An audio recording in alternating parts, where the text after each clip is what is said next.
Copy kill. Foxman kill. Round F5 right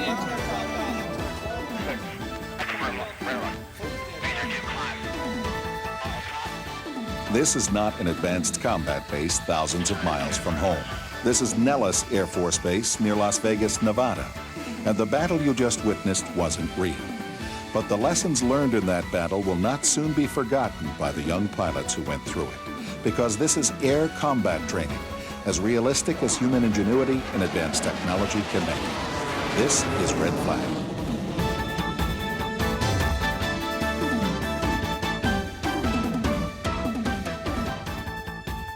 The real name of this whole game is the most realistic combat training possible. We often refer to it as the scrimmage before the game. But what the real bottom line is, it's the best possible training we have any place in the world and get the closest we can to combat situation. So Colonel William Luke is the commanding officer of the 4440th Tactical Fighter Training Group, the home of Red Flag. Here, every day, more than 100 of the world's most advanced aircraft launch skyward to tangle in a high-speed air battle. A good percent of our missions are flown with live bombs. It's not unusual for 60 aircraft to be across targets in very close proximity in less than 10 minutes. Colonel Doug Melson, second in command at Red Flag, remembers coming here as a new player. The first several Red Flag sorties that I flew, I was flying in the F-15 here TDY from Europe, and it had been many years since I'd been involved in a true combat situation, but I couldn't help but walk away from those initial sorties saying, I've been here before, and this is really as close to combat as I think I want to get without actually being in it. Since the earliest biplane battles, the technology and techniques of aerial combat have changed dramatically. But one fact has remained surprisingly constant. In every era, the pilot who survives his first few combat missions is very likely to survive the rest. In the early stages, they're wrapped up in the conduct of the mission, just as they have been in the past in their home units. Just getting from point A to point B and getting their bomb on target on time, they're pretty much maxed out with that. And the throwing in or the addition of ground and air-to-air threats, generally they can't do both because their time efficiency hasn't been developed to the point where they can do both well enough to keep them alive throughout the entire mission. American pilots have always trained to improve their flying and gunnery skills, but in Vietnam they suffered a rude awakening. Despite their advanced training and equipment, they achieved a far lower kill ratio than in previous wars. Colonel Jim Evans is the deputy commander for adversary tactics at Red Flag. Air Force did a study that took us all the way back to World War I, and we kind of used the kill ratio as a measure of merit. So in World War I, the American pilots had an air-to-air kill ratio of 2.5 to 1. That's 2.5 enemy knockdown for each one of us that were lost. In World War II, 3 to 1. In Korea, 10 to 1. And in Vietnam, 2 to 1. And at the middle of that war, that conflict, it was probably closer to 1 to 1. And as Vietnam... What went wrong in Vietnam? They employed their aircraft. They didn't have many of them, and so they husbanded them very, very smartly, and they employed them very smart. They very seldom would allow themselves to get drawn into a situation where they were at a disadvantage. They just would not engage if they were at a disadvantage. The major threats we faced then was the SA-2 guideline missile and the AAA, the radar-guided guns, and again, mainly because of their density and their ability, very limited numbers of targets that we had. Their targets were clustered very close together, so it was relatively easily defended, and they mounted a tremendous density ratio of guns there. But post-Vietnam studies also pointed to deficiencies in U.S. pilot training. Colonel Luke. I went in 1968 to Southeast Asia as a young lieutenant. I'd finished pilot training, went to training in the F4, and immediately went right to Southeast Asia. When we were training air-to-air, we always fought against each other. And we very seldom talked about anything except the capabilities of how to fight or how to train F4s against F4s or that kind of capability. In the aftermath of Vietnam, the Air Force laid out 3 clear goals for improved combat training. The first goal was to provide realistic combat scenarios, incorporating a full range of hostile threats on thousands of square miles of ranges in the American West. The second goal was to create a simulated hostile fleet of dissimilar aircraft with broad variations in performance, not unlike the mix that pilots might face in wartime. The third goal was to create a special aggressor force of instructor pilots schooled in the doctrine and tactics of the most likely enemy forces. Many of these pilots were only 10 years old when Americans last experienced large-scale air combat, and their potential enemies have more and better aircraft than ever before, increasingly sophisticated air defenses, and improved tactical doctrine. Red Flag is designed to improve the chances for these pilots in the event they have to go to war.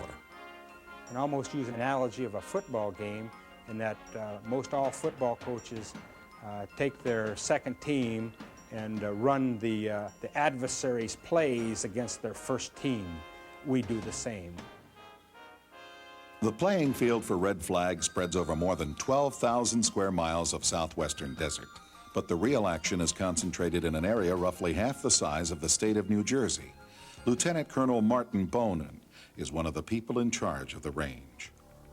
The 1,400 targets out there, we have simulated a typical battle scene with a forward edge of the battle area. We have a simulated tank column breaking through. Behind that, we've got resupply columns. And in the very rear area of our bombing range, we have simulated strategic targets, airfields, resupply depots, and things like that.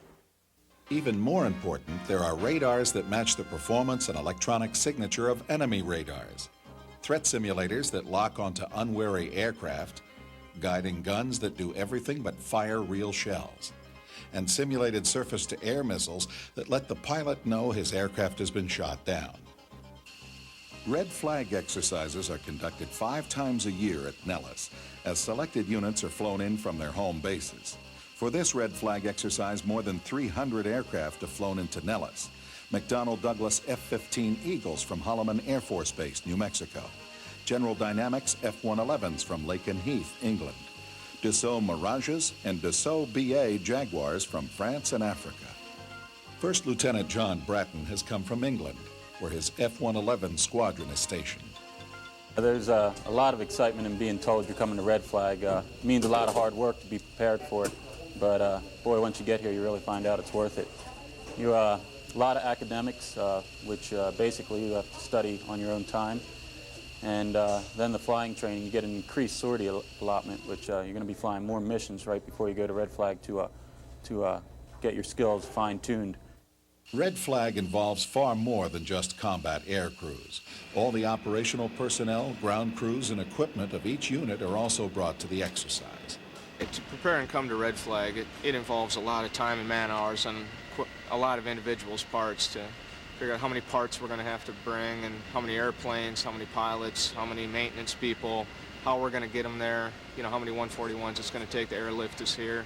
And they bring the 141s to Holloman and load us all up, load the pallets on, airlift us here. We get off, we unload our pallets and set up shop in a hangar, just like this one.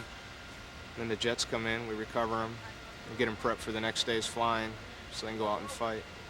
In addition, all the support aircraft that would be associated with real combat are involved. For example, Boeing KC-135 tankers from Strategic Air Command, Lockheed C-130 and C-131 cargo transports from Trenton Royal Canadian Air Force Base, and Boeing AWACS. From tankers for in-flight refueling to sophisticated electronic warfare aircraft, nothing is left out. Air crews from Allied air forces are also part of Red Flag, adding valuable experience with Allied doctrine and with other types of aircraft that aren't in the U.S. inventory. Captain Jean-Luc Crochard of the French Tactical Air Force. We are doing the same job, that's flying aircraft, and we also have the same aim. But what's interesting in meeting those guys is to see the difference of the preparation, the difference of work, and also see the difference in the aircraft. Taken together, the units brought in for red flag training are known as the Blue Forces, more than 100 aircraft working together for the first time. For the 2 weeks of their red flag exercise, they'll be flying against more than 100 aggressor aircraft, the Red Forces. The sheer numbers of high-performance aircraft simulating warfare in a limited airspace makes flight safety a major concern. I'm sitting in the Range Operations Center, codenamed Blackjack. In here we primarily work on flight safety on the ranges. The ranges are divided into many areas, and we try to deconflict all the flights in there, ensure that one flight isn't flying in while another flight is working, for instance. Here's a typical view of the range information system as we see it on a daily basis. As you can see, we have outlined the entire range complex, all the different parts of that complex, as well as some other items. For instance, in the upper right-hand corner, we have an air refueling track displayed. You can see the white borders of Nevada, Utah, and Arizona displayed, as well as California. We have aircraft coded in different colors. For instance, we have our aggressor aircraft coded in red, and our Blue Forces are generally coded in green. No matter how you look at it, Red Flag is simply the world's most sophisticated and fully equipped training ground for aerial combat.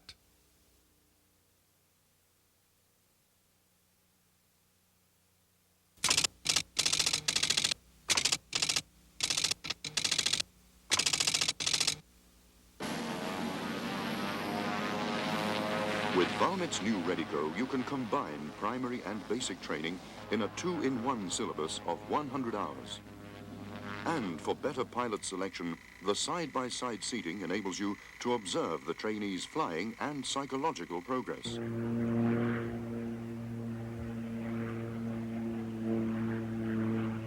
Simultaneously, the turboprop ReadyGo allows you all the acrobatics at high enough speeds to prepare your trainee for the advanced trainer he'll go on to next. This safe, high-performance aircraft can cut almost $500,000 off the training costs of each pilot. This means, with ReadyGo, you minimize costs and maximize quality.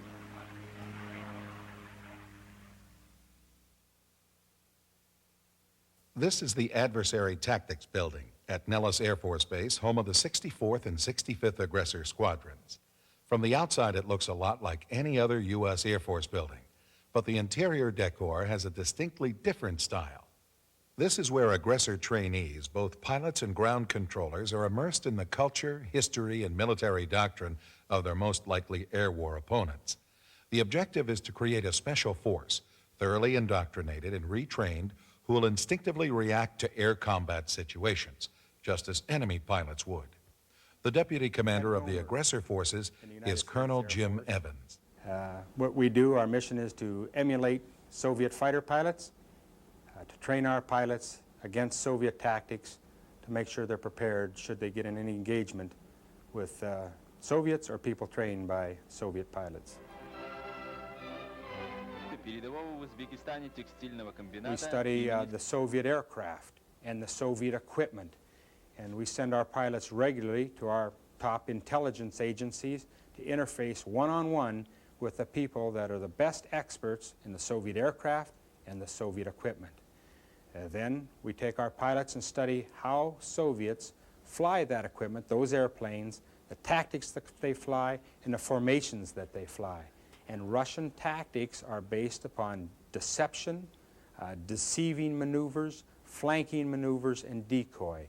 And the object is to get the American pilot to look at a decoy, follow the decoy when the real threat is off to the side, coming in from low or high, or out of the proverbial high out of the sun.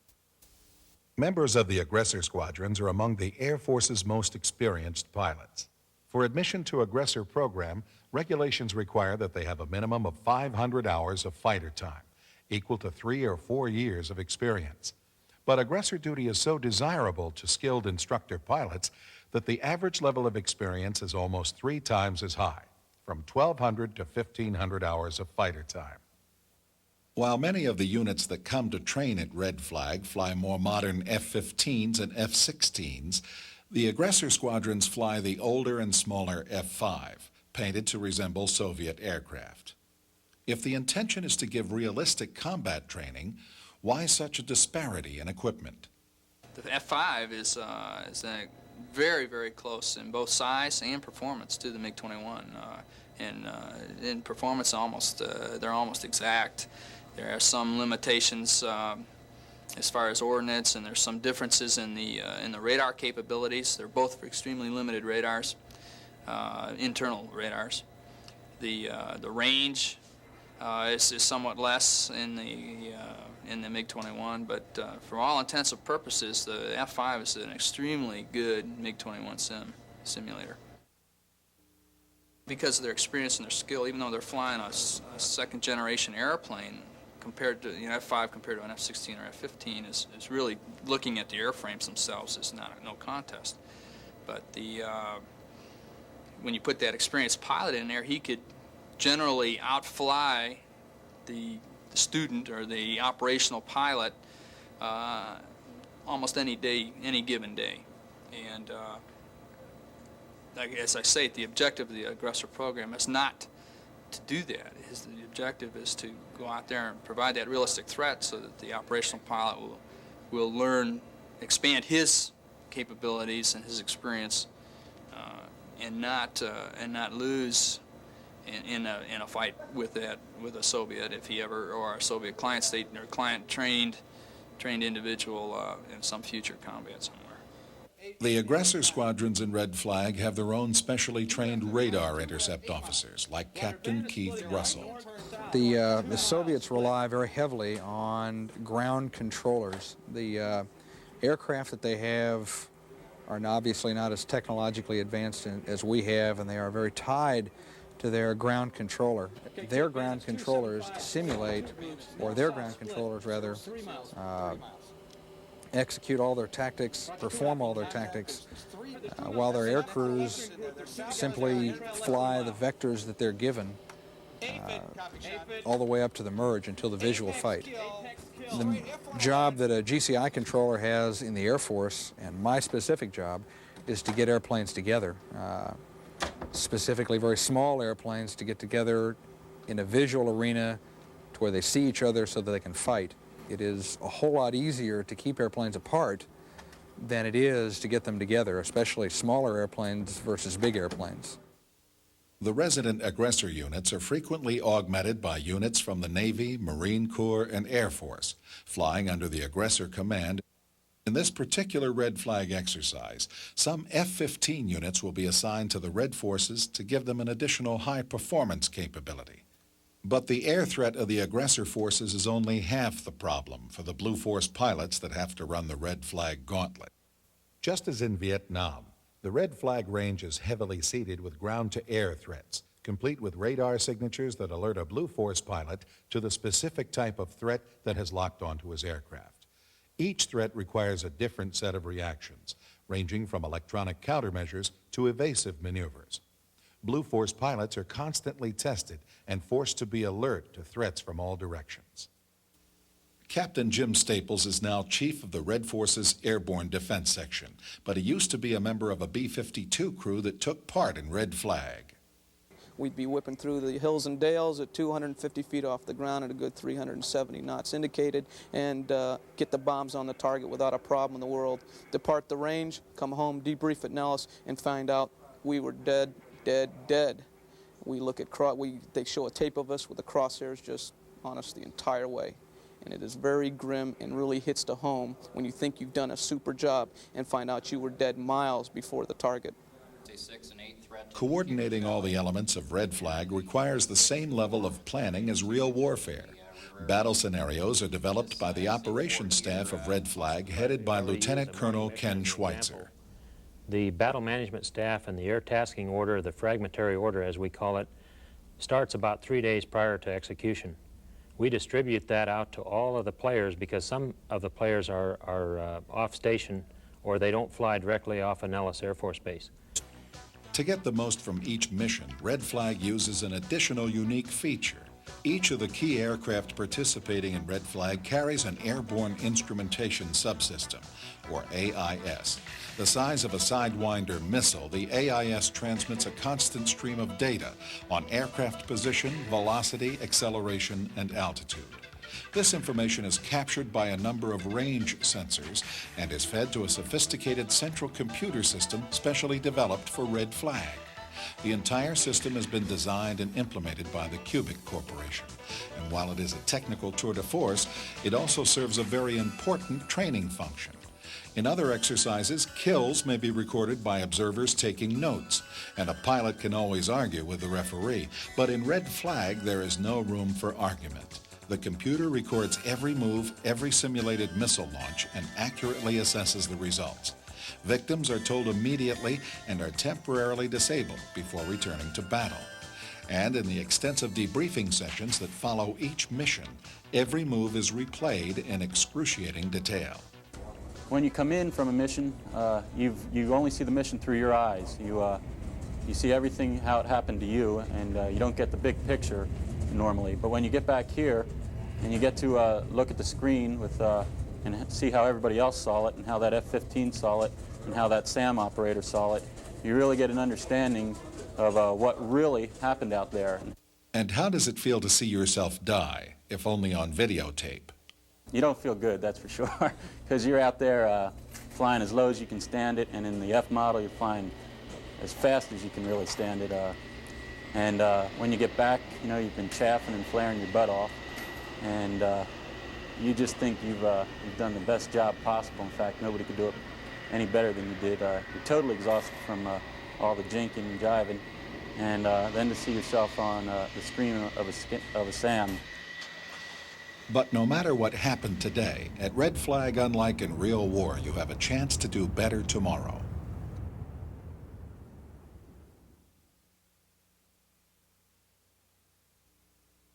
For want of a nail, the battle was lost. Maintenance gives you the edge. Weapons that perform when you need them. Today's high-tech weapons are kept at peak readiness by GE Automated Test Equipment. ATE that is reliable, flexible, cost-effective for the Army, the Navy, the Air Force, and the free world.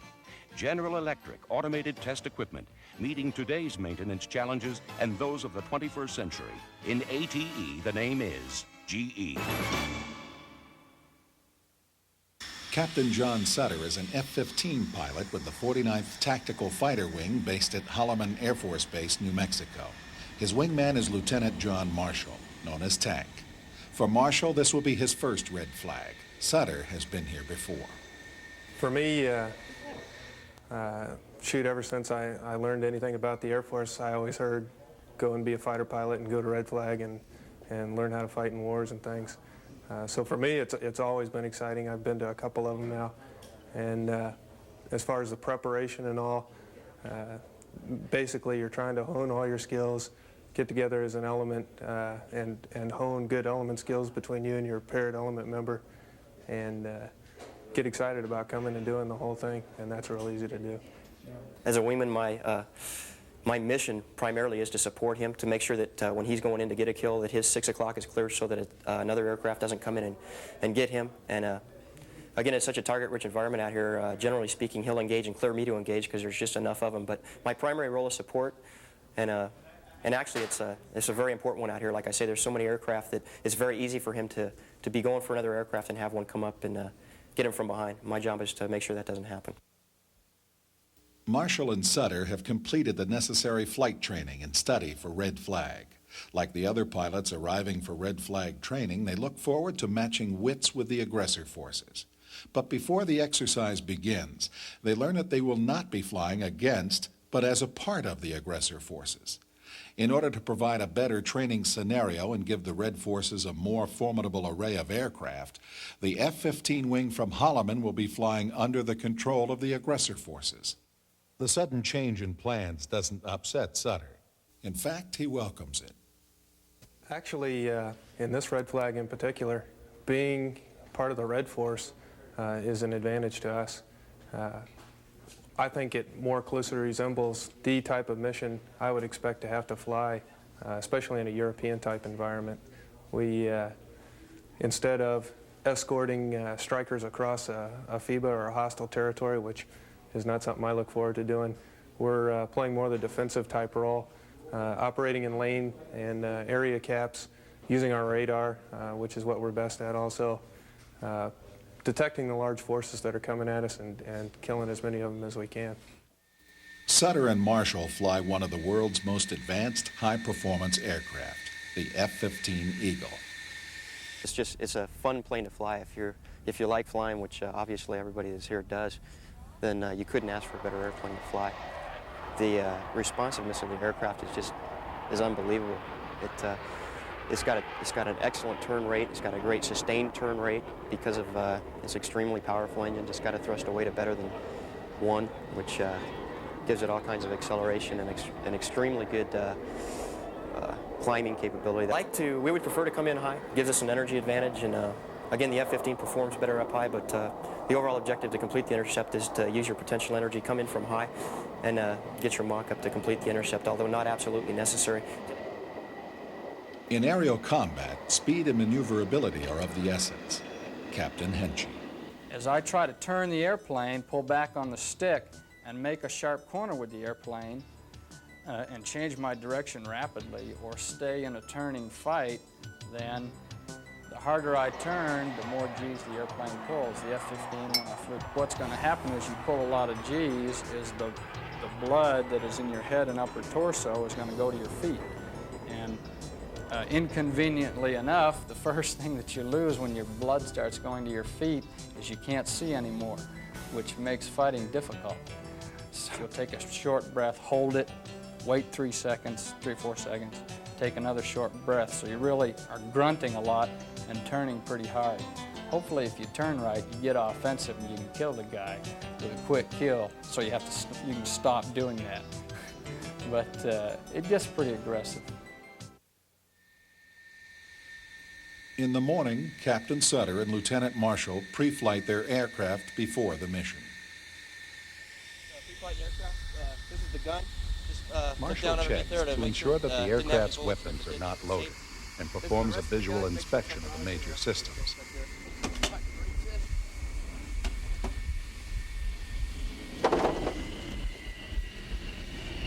Again, the rest of the pre-flight's just checking the airplane itself out, make sure the tires are good, landing gear, just really basics. You're not trying to buy the thing, just check it out, make sure it's pliable. The heavy schedule of daily missions places a strain on the highly sophisticated weapon systems, just as operations in real war would. So Marshall and his ground crew take special care to ensure that things are right. Pre-flighting the AM-9 now, this is our heat-seeking missile. Make sure it's got plenty of argon. The Sidewinder is not armed for actual firing on the range, but it's linked to the airborne instrumentation subsystem. A simulated firing will register on the range monitoring system and compute the likelihood of a kill under those specific conditions. In today's battle, the Blue mission is to attack the advancing Red ground forces with F-111 bombers and F-4s. Sutter and Marshall will be part of a force of 8 Eagles that will rendezvous with tankers for aerial refueling, then fly high air cover for the Red forces, while the remainder of the Red forces flying F-5s provide low-level support against the Blue forces. Sutter and Marshall's mission is to attack the Blue Force aircraft from their high position as they enter and exit the combat zone. I'm the mission commander for the F-15s today. We're going to go out with 8 F-15s at one time. We're going to pre-strike refuel, so we're all topped off with gas, and then we're going to push all 8 aircraft. We're going to be up high in the contrail level, so the strikers see us coming, and then at about 20 miles we're going to disappear out of the cons. As the mission begins, the runways at Nellis scream with the closely timed launch of flight after flight of aircraft. Once they're airborne, the aerial dance begins. Split-second timing and extraordinary skill are the order of the day.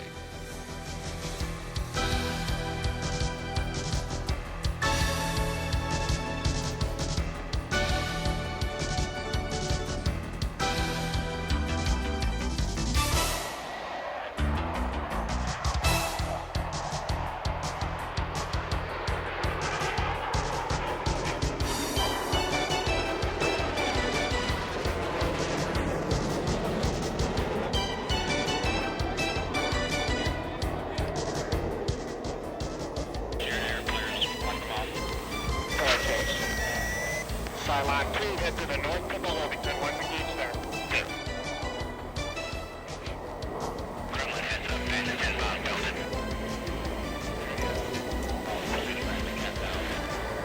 Brother, forward bandits now 275, 10 miles. Go ahead, forward bandits wall formation, all eastbound. 11 miles. The hot noise you take. Kid 1, kid 2.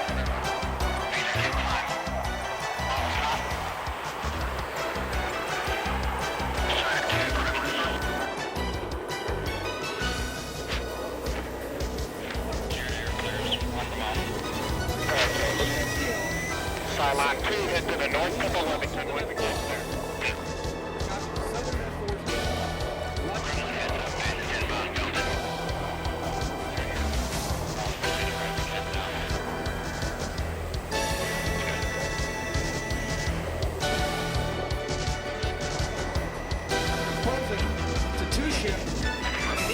Roger, copy, kill. Capture and kill. From F5 right in, turn 12,000.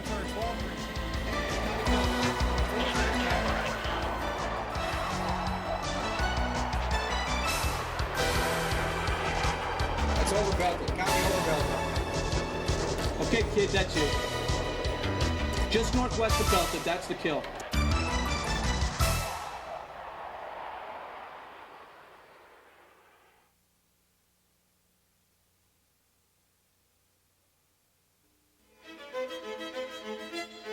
The Edge.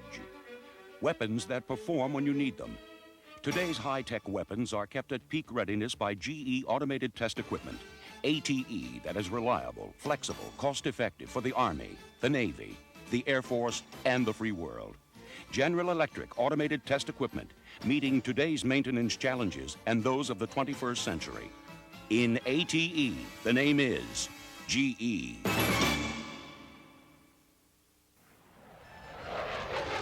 In only an hour, the mission is over. Winners and losers alike return to assess the day, working with detailed computer recreations of the mission's events. For Sutter and Marshall, the day was fruitful. After the Blue Forces completed their bombing run and began their return to base, the Holloman F-15s descended from high cover. In the ensuing fast-paced battles, they engaged and claimed to have shot down several F-111s and F-4s. But the actual results become crystal clear as they watch the computer recreation of the day's action.